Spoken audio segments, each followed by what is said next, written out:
Hello and welcome to another exciting episode from Ken's training. Today's training is going to be on troubleshooting a HVAC compressor that is not starting. The unit is right behind me. I'm running solo today, so I'll got to be behind the camera, and let me show you what's going on. Okay, this is CAC number 4, which stands for Computer Air Conditioning Unit number 4. And it is a 20-ton unit, and there are 2 compressors right over here. And there they are right there. Compressor number 1, the top compressor, is not on. It's supposed to be on right now, and it is not on. So I'm going to go to the controls and troubleshoot what's going on. The way that you gain access to the control panel is right through here. Open up this door, and that opens up where the contactors, fuses, and everything else is. I'm somewhat familiar with the unit, but once you open up this compartment, the electrical compartment, the first thing you want to do is you want to figure out what's going on. Right there is the incoming power, and it's going to that terminal block right there. Excuse me, I'll try to keep that camera in focus. Now, if you follow the wire there, and then where it goes down over to, it goes to these 3 fuse sections right there. Now, let me just pan back slightly.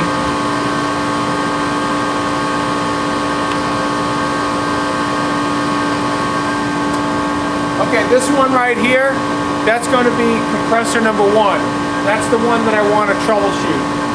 This is compressor number 2. And this one over here is going to be for the supply fan blower, which is on.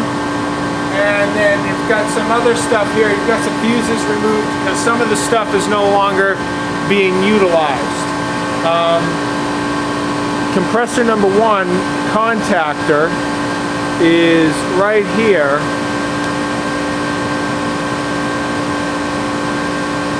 And it is pulled in just like compressor number 2 is, but compressor number 1, the compressor is not on.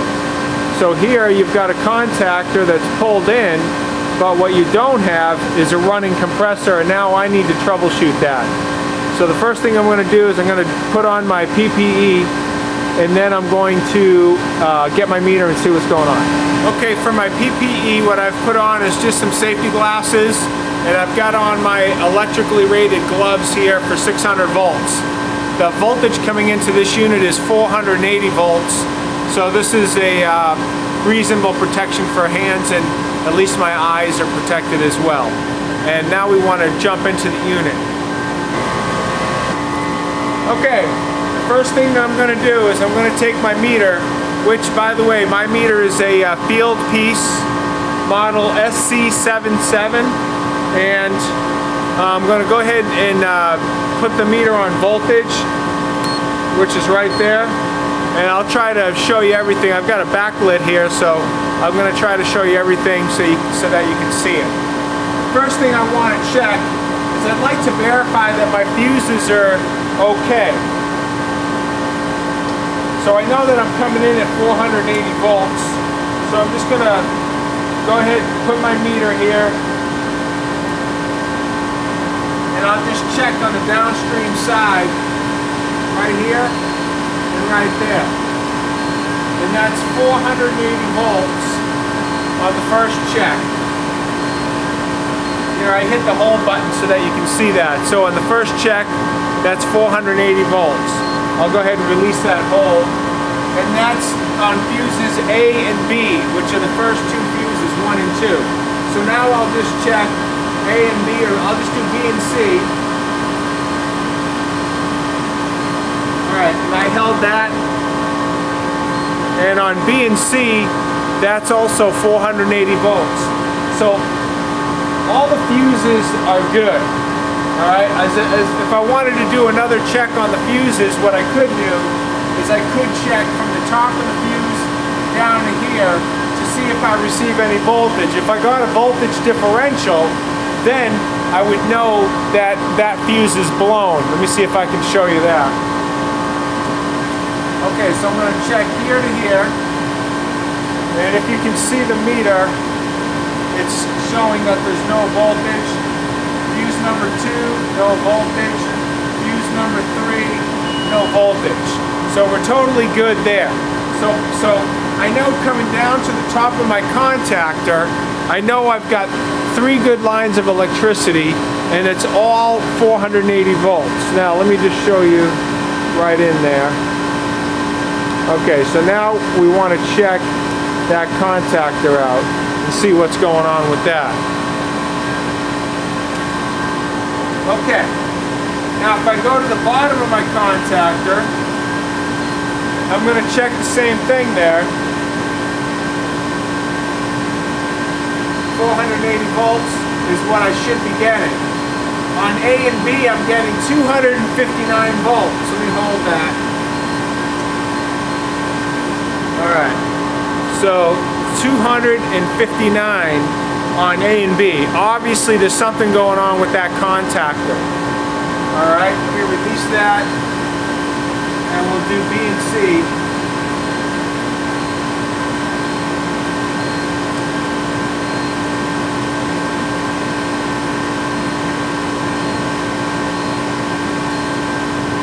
On B and C, I'm getting 176 volts. Obviously that's wrong, that's not correct. I should be getting 480. If I come up to the top of the contactor,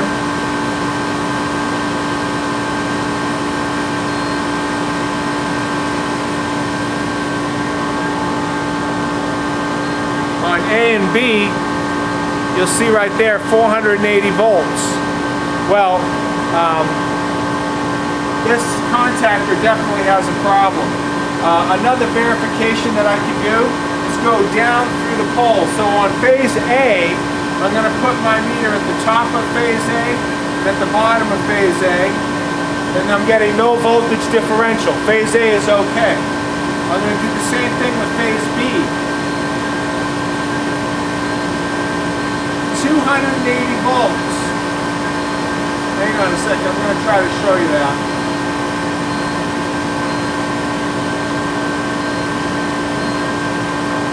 Okay, this is going across phase B, 280 volts. That's supposed to be 0.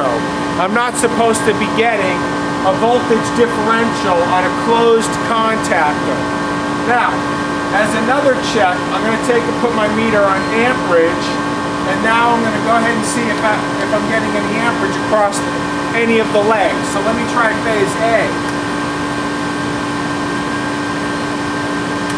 Okay, that's phase A, basically nothing. Phase B,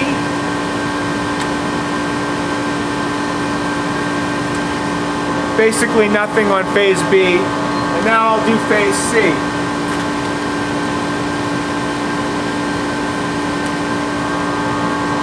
No amperage. So it's not that the compressor is single phasing. It's that the contactor is not sending the correct voltage, so the compressor's not starting. It's not pulling any amperage. Now what I'm going to do is I'm going to shut this unit off, and I'm going to pull these fuses out, and then I'm going to check the 3 phases here to ground. So let me shut my meter off for a moment.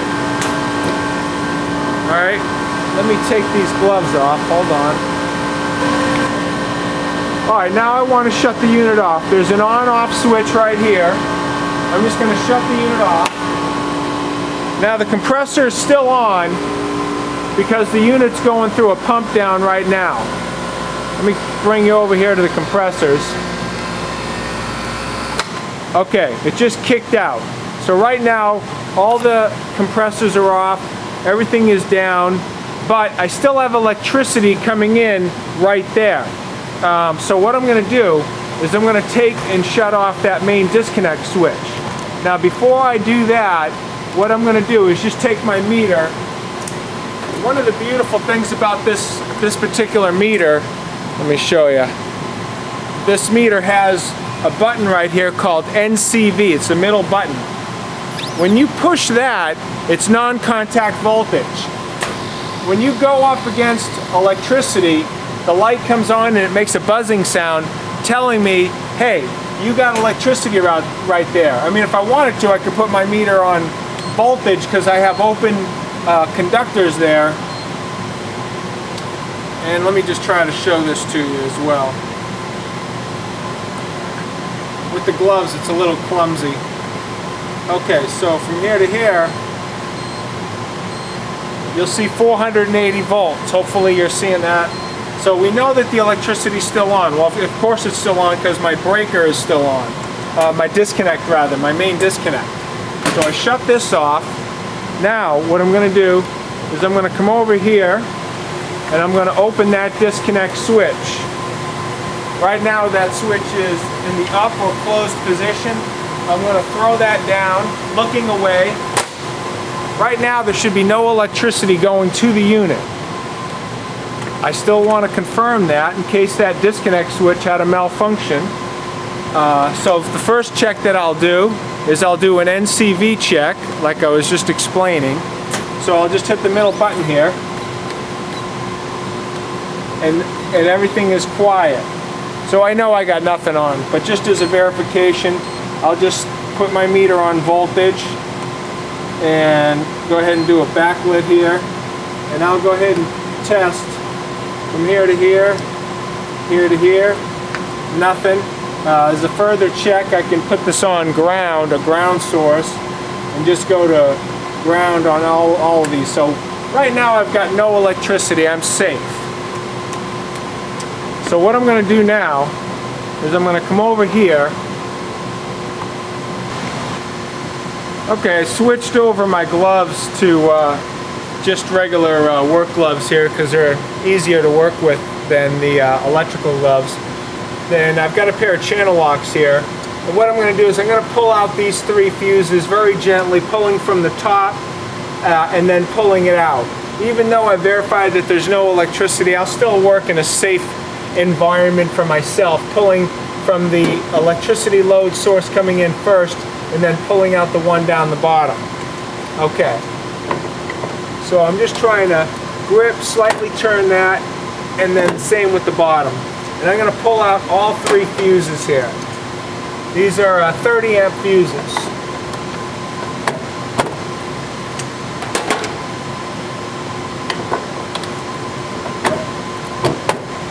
Okay, now that I've done that,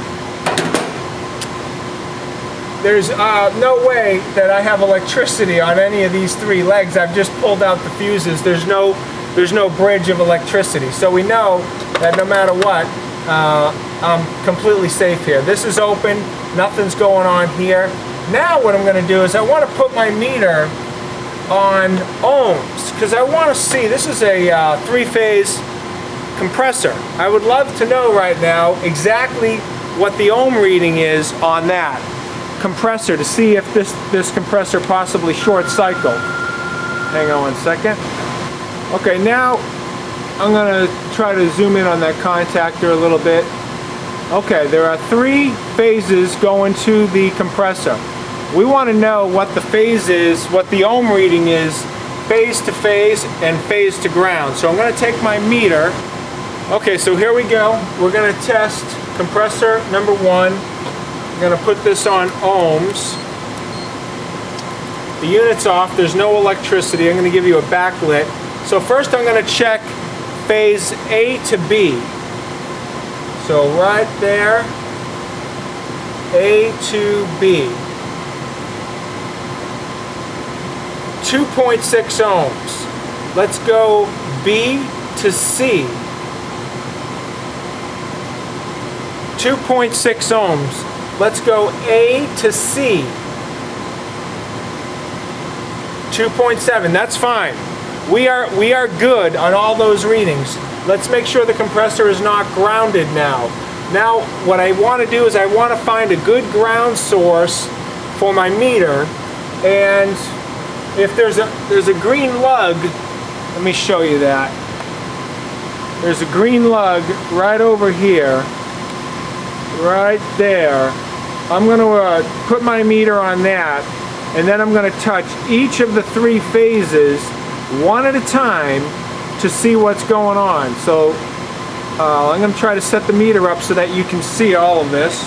I'm still on ohms, and I'm going to put the meter like this. Let me see if you can see that. Okay, you should be able to see that. And I'm going to touch with my ground leg. Okay, I'm going to touch that green source, nice and clean. And just to verify that I'm on ground, I'll touch a nut over here. Okay, that's good. It went to 0. So I know that I'm, so I know, hold on one second. Let me try that one more time. Okay. Okay, I'm on the green. Now I'm going to touch over here to verify that I'm grounded. Okay, you can see the meter. I'm good. Let me just move this.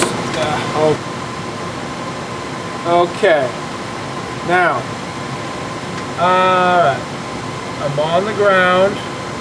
I'm going to touch over here. Verify that I'm grounded. It should go to 1 ohm, and it did. Now I'm going to touch each of the legs. Okay, good. Nothing. Nothing. Nothing. That's excellent. That's telling me that the compressor is not grounded. That is good news. So I got the same ohm reading. Let me pan back just for a second. And I got the same ohm reading on all 3 legs, A to B, B to C, and A to C. I got nothing going to the ground, A to ground, B to ground, C to ground. The compressor's not grounded. It looks electrically sound. I don't feel like I have a problem in those regards. So if I just change out this contactor, it appears as if I'm going to have a good compressor again. So I'll now check the rating on the contactor for the coil voltage and for the amperage across the coils, and then I'll see if I can't purchase it, just replace that and get another one. Alright, I can't go any tighter than this. The camera keeps going out of focus, but basically I just unscrewed this and wrote down the information here for the contactor's name and the model of this. But basically it's a 40 amp contactor. It's got 4 poles to it, which you can see the 4 poles right here, 1, 2, 3, and 4. And then it's a 24 volt coil. I took the meter and just verified that. The red in the back, which is right there, is 1 coil pole section, and then the other coil section is actually underneath. Let me show that to you.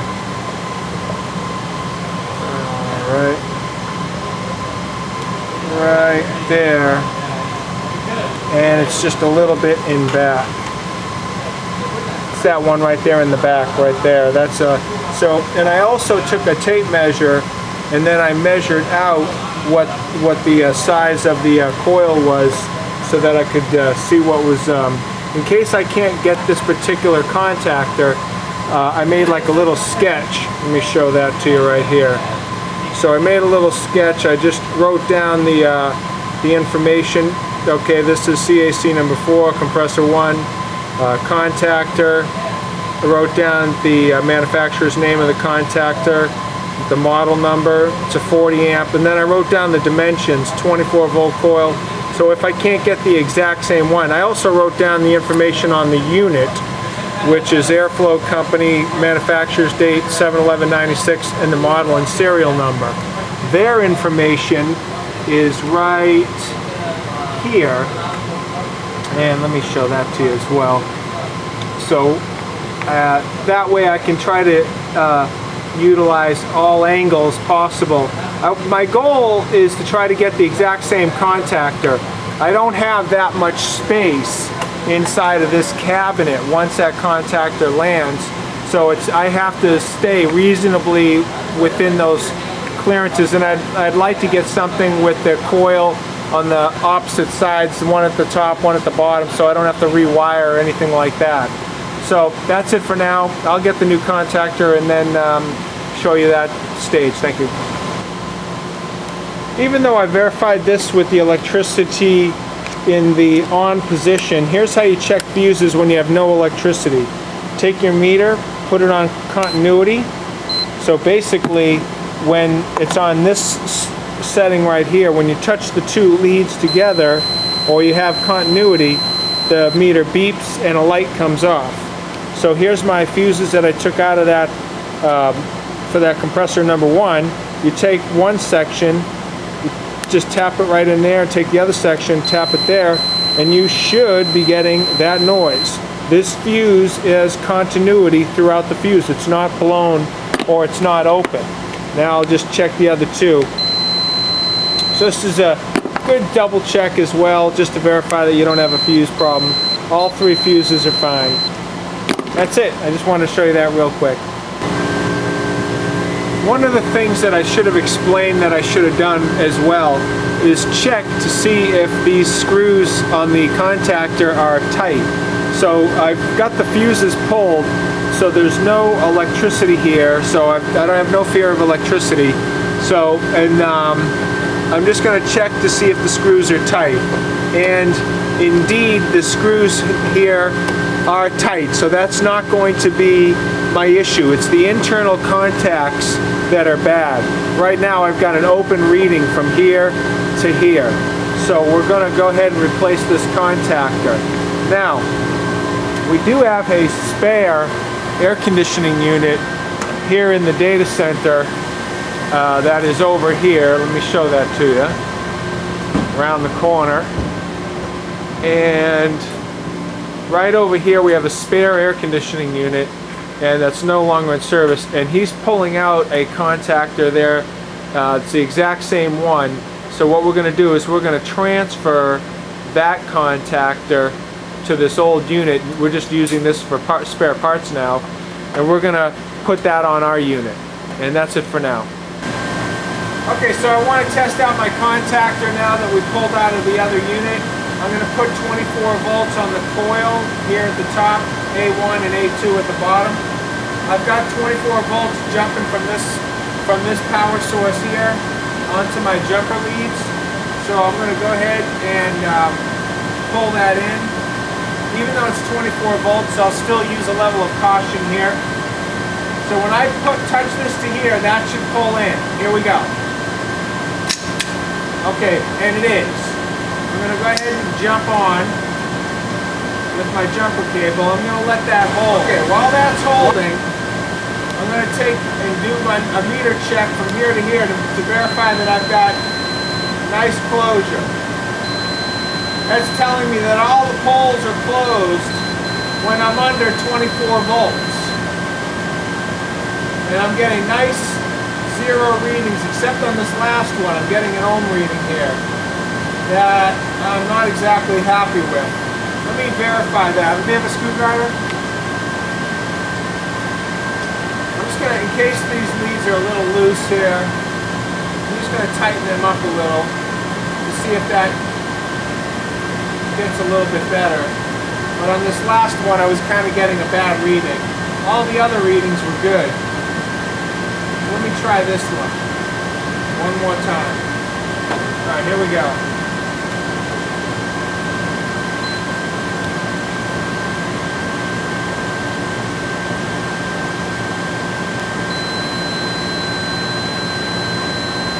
It's a little dirty. It's giving me a 20 ohm reading right there.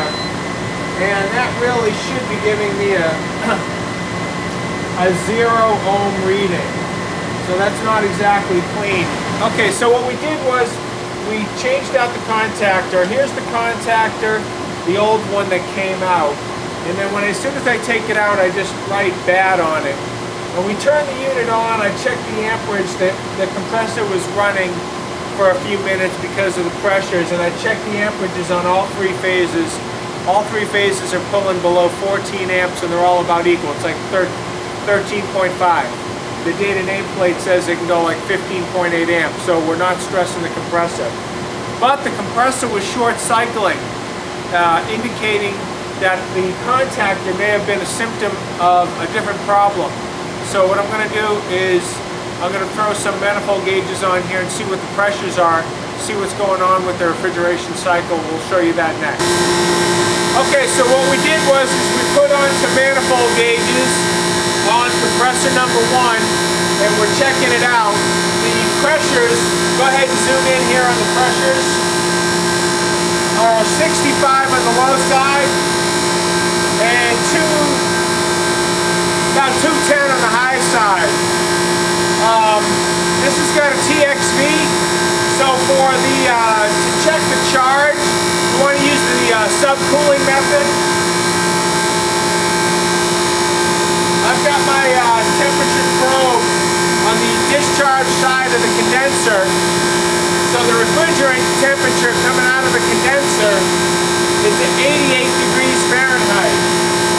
And you look at the high pressure gauge over here, and on R22 it's the green scale. The temperature is 105, so you take 105, you subtract from that about 80 degrees Fahrenheit.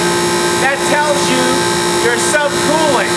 So it's about 20, 25 degrees Fahrenheit of subcooling, which is pretty good temperature. So as far as the charge goes, it's pretty good. So the compressor itself is working fine. What I'm going to do is I'm going to shut it down. So let me give it an off. And now we're going to pump down. So it's these switches right here that control the start and stop of the unit. Now you'll see right here that it's pumping down. In about 22, the unit, the compressor shut off by the low pressure switch. So it opens at about 22, and then there's a 12-pound differential. Now you'll notice that we're creeping up here a little bit.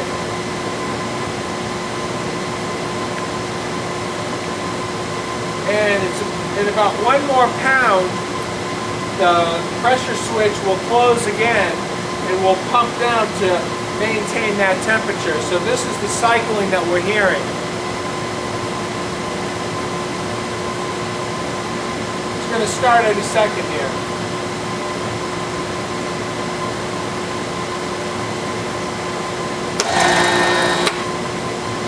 So there it is. So basically, some valves are leaking by on this unit. That's why this pressure is coming up slightly. Now the valves might be in the compressor itself that are leaking by, or it could be the solenoid valve that's not closing 100% that's leaking by.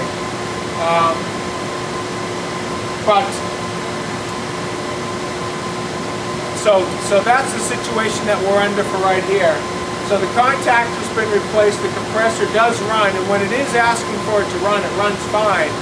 So that's doing its job, and we were checking the discharge temperature, and it was discharging about 66, 67 degrees Fahrenheit with that one compressor, with a room temperature of 74, so it's a pretty good delta T. So the compressor's doing its job. It's just these valves that are leaking by, and I'm not necessarily going to change it out just because it's doing that. I still want to work this compressor till the complete end of its life, where it's no longer working. If it was the solenoid valve, I may want to go ahead and change out that solenoid valve, because that's less money. The solenoid valve is right here. So for this compressor, it's this valve right here. This is a solenoid valve. Then it goes right after the solenoid valve. It goes right to the TXV, through the distribution tube, and into the evaporator coil. So that's how that works. So it's possible that this valve here is not closing 100%, or it could be the discharge valves here. So in an effort to determine what valve is leaking, whether it's the solenoid valve here or the valves in the compressor itself, what I did was I took my temperature probe with my meter, and I'm trying to determine if I've got a temperature differential between this section here and this section of pipe over here. And I'm getting the same temperature. It's no difference. So if this was the one that was leaking by, this would be acting like a metering device because this is liquid in this line right here. So since there's no temperature difference across that solenoid valve, I say that the highest probability here is that it's going to be the valves in this compressor. And I'm not going to change out a 10-ton compressor just because the valves are leaking by. The worst thing that this is experiencing is a little bit of a short cycle here. So I may go through another contactor in the future, but that'll be the worst of it. So we're just going to leave this alone and then put this unit back in operation, and that'll be the end of it. Thank you. Thank you for watching the video. I hope you enjoyed it. If you could do me two things. If you liked the video, if you could please hit the like button down below at the bottom of the video on the left hand side. I'd like to, that would be nice. And also the second item, if you could leave a comment. I love to read the comments that people leave behind, whether they like the video or didn't like the video, or if they need some help or anything like that.